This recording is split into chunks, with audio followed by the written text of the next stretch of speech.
ಅಟಲ್ ಬಿಹಾರಿ ವಾಜಪೇಯಿ ಅವರು 1980ರಲ್ಲಿ ನಮ್ಮದೇ party start ಮಾಡಿದರು BJP. ಆಗ ಸುಳ್ಯದಲ್ಲಿರುವಂಥ ನಮ್ಮ ಮಿತ್ರರು ಬಾಕಿಯವರೆಲ್ಲ ಹೇಳಿದರು, ನೀವು ಅಲ್ಲಿ ಯಾಕ್ರಿ ಗೌರ್ಮೆಂಟ್ ಜಾಬಲ್ಲಿ, ಇಲ್ಲಿ ಬನ್ನಿ, ಇಲ್ಲಿ ನೀವು ವಕಾಲತ್ತು ಮಾಡಿ ಮತ್ತು ಜೊತೆಯಲ್ಲಿ ನಮ್ಮ ಪಕ್ಷದ ಜವಾಬ್ದಾರಿ ತಗೊಂಡು ಮಾಡಿ ಅಂತ. ನಾನು ಅಲ್ಲಿ ರಾಜೀನಾಮೆ ಕೊಟ್ಟು ಸುಳ್ಯಕ್ಕೆ ಬಂದು ನನ್ನ ವಕಾಲತ್ತನ್ನು ಪ್ರಾರಂಭ ಮಾಡಿದೆ. ನನ್ನ ಕಾರ್ಯಕರ್ತರು ಆತ್ಮೀಯರೆಲ್ಲ ನನಗೆ ಕೆಪಾಸಿಟಿ ಉಂಟಾ ಇಲ್ಲವೋ ಗೊತ್ತಿಲ್ಲದೆ ಕೂಡ ಕೇಸನ್ನೆಲ್ಲ ನನಗೆ ತಂದು ಕೊಟ್ಟರು. ಒಂದು ವರ್ಷದಲ್ಲಿ ಒಂದು ಒಳ್ಳೆ ಎಸ್ಟ್ಯಾಬ್ಲಿಷ್ಡ್ ಅಡ್ವೊಕೇಟ್ ಆಗುವಂಥ ಸಂದರ್ಭಗಳಾಯಿತು. ಸುಳ್ಯಕ್ಕೆ ಬಂದಮೇಲೆ ಅಲ್ಲಿ ಆಟೋ ರಿಕ್ಷಾದವರೆಲ್ಲ, ನಂದು ಆಟೋ ರಿಕ್ಷಾ ಸ್ಟ್ಯಾಂಡ್ನ ಪಕ್ಕದಲ್ಲಿ ನನ್ನ ಕಚೇರಿ, ಅವ್ರದ್ದೆಲ್ಲ ಕೇಸ್ಗಳು ಮತ್ತೊಂದೆಲ್ಲ ಸಿಕ್ತು. ಅವರು ಹೇಳಿದರು, ನಮ್ಮ ಒಂದು ಸಂಘಕ್ಕೆ ನೀವು ಅಧ್ಯಕ್ಷರಾಗಬೇಕು ಅಂತ ಹೇಳಿದರು. ಹಾಗೆ ಆಟೋ ರಿಕ್ಷಾ ಯೂನಿಯನ್, ಆಟೋ ರಿಕ್ಷಾಗೆ ಚಾಲಕ ಮಾಲಕ ಸಂಘ ಸುಳ್ಯ, ಇದಕ್ಕೆ ಅಧ್ಯಕ್ಷನಾದೆ ನಾನು. ಅಧ್ಯಕ್ಷನಾದಮೇಲೆ ನನ್ನ ಮೇಲೆ ತುಂಬ ಅವರಿಗೆಲ್ಲ ಭಾರಿ ಪ್ರೀತಿ. ಈಗದಂಗೆ ಎಲ್ಲ ಅವರೆಲ್ಲ ಕಷ್ಟ ಸುಖಕ್ಕೆ ಪೊಲೀಸ್ ಸ್ಟೇಷನ್ಗೆ ಹೋಗೋದು ಮತ್ತೊಂದು ಹೋಗೋದನ್ನು ಮಾಡ್ತಾಯಿದ್ದೆ. ಸ್ವಾತಂತ್ರ್ಯೋತ್ಸವ, ರಿಪಬ್ಲಿಕ್ ಡೇ ಇಂಥಲ್ಲೆಲ್ಲ ಮೆರವಣಿಗೆ, ನಮ್ಮ ರಿಕ್ಷಾ ಮೆರವಣಿಗೆ ಅಂತ ಹೇಳಿದರೆ ಅದ್ಭುತ ಮೆರವಣಿಗೆ ಸುಳ್ಳಿ. ಈ 2-3 ಬೇರೆ ಬೇರೆ ಟೀಮ್ಗಳಿರಲಿಲ್ಲ. ಕಾಂಗ್ರೆಸ್ಸಿಂದೊಂದು, ಅಂದರೆ BMS ಅಥವಾ ABUP ಅಲ್ಲ, ಇದರದ್ದು ಇಂಟಕ್, ಇಂಥ ಯೂನಿಯನ್ಗಳಿರಲಿಲ್ಲ. ಒಂದೇ ಯೂನಿಯನ್ ಇದ್ದದ್ದು ಸುಳ್ಯದಲ್ಲಿ. ಎಲ್ಲ ಜಾತಿ ಮತ ಮೆಟ್ಟಿನಿತ್ತಂಥ ಒಂದು ಯೂನಿಯನ್ ಇತ್ತು. ಆ ಯೂನಿಯನ್ನ ಅಧ್ಯಕ್ಷನಾಗಿ ಕೆಲಸ ಮಾಡಿದೆ. ಹಾಗಾಗಿ ನನ್ನನ್ನು ಎಲ್ಲರೂ ಕೂಡ ಆಟೋ ರಿಕ್ಷಾದ ಯಾವುದೇ ಸಮಸ್ಯೆ ಆದರೂ ಜನರು ಕೂಡ ನಮ್ಮಲ್ಲಿಗೆ ಬರುವವರು, ಆಟೋ ರಿಕ್ಷಾದವರು ನಮ್ಮಲ್ಲಿಗೆ ಬರುವವರು. ಈ ರೀತಿ ಒಂದು ಆಟೋ ರಿಕ್ಷಾದ ಪರವಾಗಿ ಎಲ್ಲವನ್ನು ನಾನು ಮಾಡ್ತಿದ್ದ ಕಾರಣ ಆಟೋ ರಿಕ್ಷಾ ವಕೀಲರು ಅಂತಲೇ ಹೇಳುವಂಥದ್ದು ಕೂಡ ಮಾತಾಡ್ತಾಯಿದ್ದೆ. Okay, nice. ನೀವು ಇವಾಗ ಹೇಳಿದ್ರಿ ಪ್ರಾಸಿಕ್ಯೂಟರ್ ಆಗಿದ್ದವ್ರು, ನೀವು ಲಾ ಬಿಟ್ಟು ರಿಸೈನ್ ಮಾಡಿ ನೀವು ರಾಜಕಾರಣಕ್ಕೆ ಬರಬೇಕು ಅಂದರೆ ಒಂದು ಸ್ಟ್ರಾಂಗ್ ಇನ್ಸ್ಪಿರೇಷನ್ ಇದ್ರಾ, ಇಲ್ಲ ನಿಮಗೆ ಅನ್ನಿಸ್ತಾ ನಾನು ಇದಕ್ಕೆ ಬರಬೇಕು ಅಂತ? ನಾನು 77ನಲ್ಲಿ ನಮ್ಮ ತುರ್ತು ಪರಿಸ್ಥಿತಿ 75ರಲ್ಲಿ ಬಂದಾಗೆಲ್ಲ DIR ನಾನು ಸ್ವಲ್ಪ ಮಟ್ಟಿಗೆ ಅರೆಸ್ಟ್ ಎಲ್ಲ ಆಗಿದ್ದೆ. ಆಗ ನಾನು ABVPಯಲ್ಲಿದ್ದೆ. ABVPಯ ನಾನು ಜಿಲ್ಲಾ ಘಟಕದ ಪ್ರಧಾನ ಕಾರ್ಯದರ್ಶಿಯಾಗಿದ್ದೆ, ರಾಜ್ಯದ ಕಾರ್ಯದರ್ಶಿಯಾಗಿದ್ದೆ. ಹಾಗಾಗಿ BJPಗೂ ನಮಗೂ ಒಳ್ಳೆ ನಂಟಿತ್ತು. ಜನಸಂಘದ ಕಾಲದಲ್ಲಿ ನನ್ನ ಚಿಕ್ಕಪ್ಪಂದಿರು ಜನಸಂಘದಲ್ಲಿ ಕೆಲಸಕ್ಕೆ ಇದಕ್ಕೆ ಹೋಗ್ತಾಯಿದ್ರು. ನಾನು ಅವ್ರ ಜೊತೆ ಹೋಗ್ತಾಯಿದ್ದೆ. ನಾನು SLCಯಲ್ಲಿ ಓದ್ತಾ ಇರುವಾಗ ನಮ್ಮ ಕರಿಯಪ್ಪ ಗೌಡ್ರು ಅಂತ ಅಧ್ಯಕ್ಷರು, ಕುಸುಮಾಧರ ಗೌಡರು, ಡಾಕ್ಟರ್ ಕುಸುಮಾಧರ ಗೌಡರು ಜನಸಂಘದ ಕಾರ್ಯದರ್ಶಿ ಆಗಿದ್ದರು. ನಾನು ವಿದ್ಯಾರ್ಥಿಯಾಗಿದ್ದೆ. ನಾನು ಅವ್ರ ಜೊತೆ ಜೀಪಲ್ಲಿ ಹತ್ತಿಕೊಂಡು ಹೋಗ್ತಾಯಿದ್ದೆ.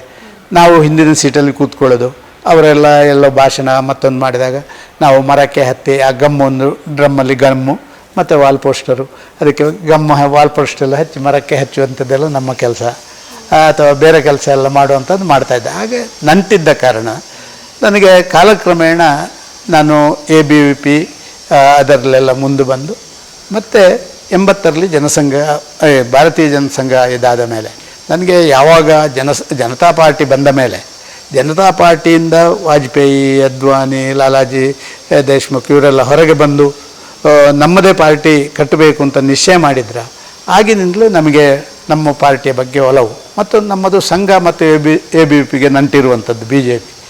ನಾನು ಹಾಗೆ ನನ್ನನ್ನು 80ರಲ್ಲಿ BJP ಪ್ರಾರಂಭ ಆದ ಸಂದರ್ಭಗಳಲ್ಲಿ ನಮ್ಮ ಎಲ್ಲ ಕಾರ್ಯಕರ್ತರು ಬರಬೇಕು ಅಂತ ಹೇಳಿದರು.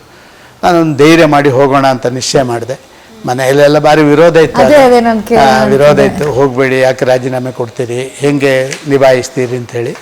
ಆದರೆ ನನಗೇನೋ ಖಂಡಿತ ನಿಭಾಯಿಸ್ಬೋದು ಅಂತ ಹೇಳುವಂಥದ್ದಿತ್ತು. ನಾನು ಮುಂದುವರೆದು ಬಂದು ಆಫೀಸ್ ಓಪನ್ ಮಾಡಿದೆ. ಸೊ ಆ ಹೋರಾಟಗಳ ದಿನಗಳು ನೆನೆಸ್ಕೊಂಡು ನೀವು RSS ABVPನಲ್ಲಿ ಇದ್ದಿದ್ದವರು, ನನಗೆ ಗೊತ್ತಿರೋ ಹಾಗೆ ತುಂಬ ಶಿಸ್ತು, ತುಂಬ ಡಿಸಿಪ್ಲಿನ್ಡ್ ಸಂಘ ಅದೆಲ್ಲ.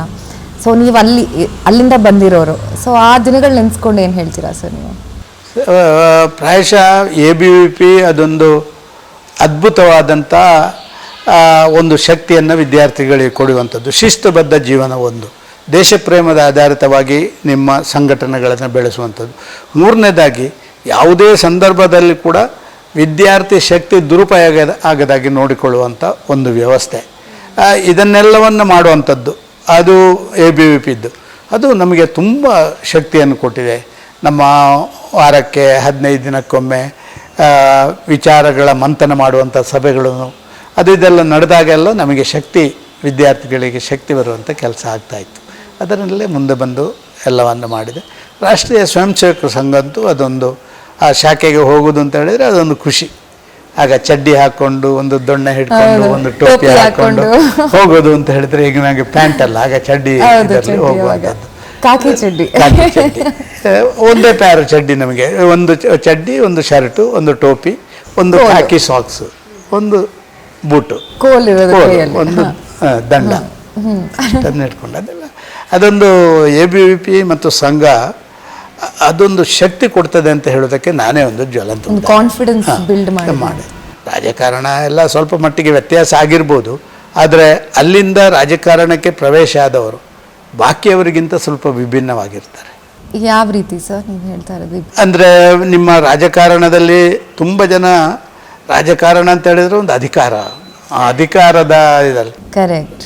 ನಮ್ಮ ABVPಯಿಂದ ಬಂದಂಥ BJP ಬಂದವರು ರಾಜಕಾರಣ ಅಂದರೆ ಅದು ಸೇವೆ ಮಾಡಲಿಕ್ಕೆ ಒಂದು ವಿಶೇಷವಾದಂಥ ನಿಮಗೆ ಜವಾಬ್ದಾರಿ, ಒಂದು ಜವಾಬ್ದಾರಿ ಮತ್ತು ಅಧಿಕಾರದ ಸ್ಥಾನ ಅಂತ ಹೇಳುವಂಥ ವ್ಯತ್ಯಾಸಗಳನ್ನು ನಾವು ಕಂಡಿದ್ದೇವೆ.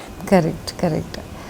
ಅದೇ ಅನ್ಸುತ್ತೆ ಅಲ್ವ ಪಾಲಿಟಿಕ್ಸ್ ಅಂದರೆ ಸೇವೆ ಮಾಡೋದು. ಅದು ಹೌದು, ಆದರೆ ಅದು ಈಗ ಸೇವೆ ಆಗಲಿಲ್ಲ, ಅದು ಸ್ವಲ್ಪ ಬದಲಾವಣೆ ಆಗಿದೆ.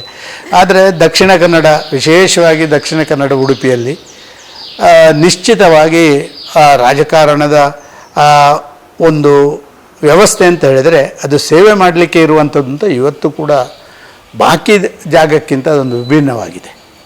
ನಮ್ಮ ರಾಜ್ಯದಲ್ಲೇ ದಕ್ಷಿಣ ಕನ್ನಡ ಮತ್ತು ಉಡುಪಿ ರಾಜಕಾರಣದಲ್ಲಿ ಕೂಡ ಸ್ವಲ್ಪ ಶಿಸ್ತು, ಸ್ವಲ್ಪ ಜವಾಬ್ದಾರಿ ಇದನ್ನು ಅರಿತುಕೊಂಡು ಮಾಡುವಂಥ ವ್ಯವಸ್ಥೆಗಳಿದ್ದಾವೆ ಅಂತ ನಾನು ತಿಳ್ಕೊಂಡಿದ್ದೀನಿ.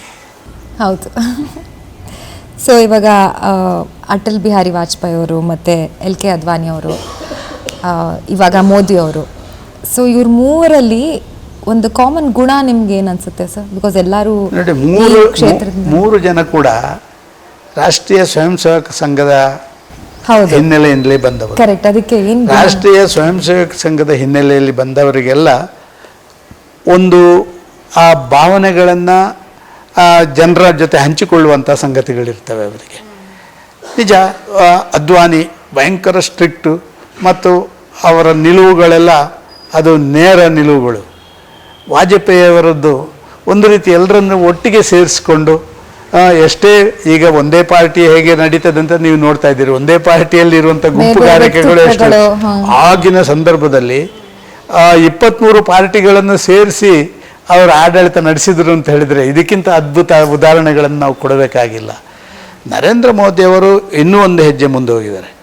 ನರೇಂದ್ರ ಮೋದಿಯವರು ಪ್ರಚಾರಕರಾಗಿ ಮತ್ತೊಂದಾಗಿ ಎಲ್ಲವೂ ಬಂದ ಮೇಲೆ ಅವರು ದೇಶದ ವಿಚಾರದಲ್ಲಿ ಒಂದು ಹೊಸ ಪರಿಕಲ್ಪನೆಯನ್ನು ಬಿತ್ತಿದವರು. ಇವತ್ತು ದೇಶ ಪ್ರಥಮ ಅಂತ ಹೇಳುವಂಥ ಶಬ್ದಕ್ಕೆ ಅಟಲ್ಜಿ ಅದ್ವಾನಿಜಿ ಅದನ್ನು ಬೆಳೆಸಿ ಈ ಶ್ರೀರಾಮ ಅಯೋಧ್ಯೆಯಲ್ಲಿ ನಮ್ಮ ಸಂಸ್ಕೃತಿ ಸಂಸ್ಕಾರ ಉಳಿಸಲಿಕ್ಕೆ ಬೇಕಾದಂಥ ವ್ಯವಸ್ಥೆಗೆ ಅಯೋಧ್ಯೆಯಲ್ಲಿ ಶ್ರೀರಾಮ ಮಂದಿರ ಇರ್ಬೋದು ಅಥವಾ ಇತರ ವಿಶೇಷವಾದಂಥ ಸಂಘಟಿತವಾದಂಥ ಒಂದು ರಾಷ್ಟ್ರ ನೀತಿ ಇರ್ಬೋದು, ಇದಕ್ಕಿಂತ ಒಂದು ಹೆಜ್ಜೆ ಮುಂದೆ ಹೋಗಿ ತನ್ನ ನಿಲುವುಗಳಲ್ಲಿ ಕಠೋರ, ಯಾವುದೇ ಸಂದರ್ಭದಲ್ಲಿ ದೇಶದ ಆಚಾರ ವಿಚಾರ ಸಂಸ್ಕೃತಿ ಪರಂಪರೆಗಳು ಬಂದಾಗ ಕಾಂಪ್ರಮೈಸ್ ಹೇಳುವಂಥ ಶಬ್ದನೇ ಇಲ್ಲ.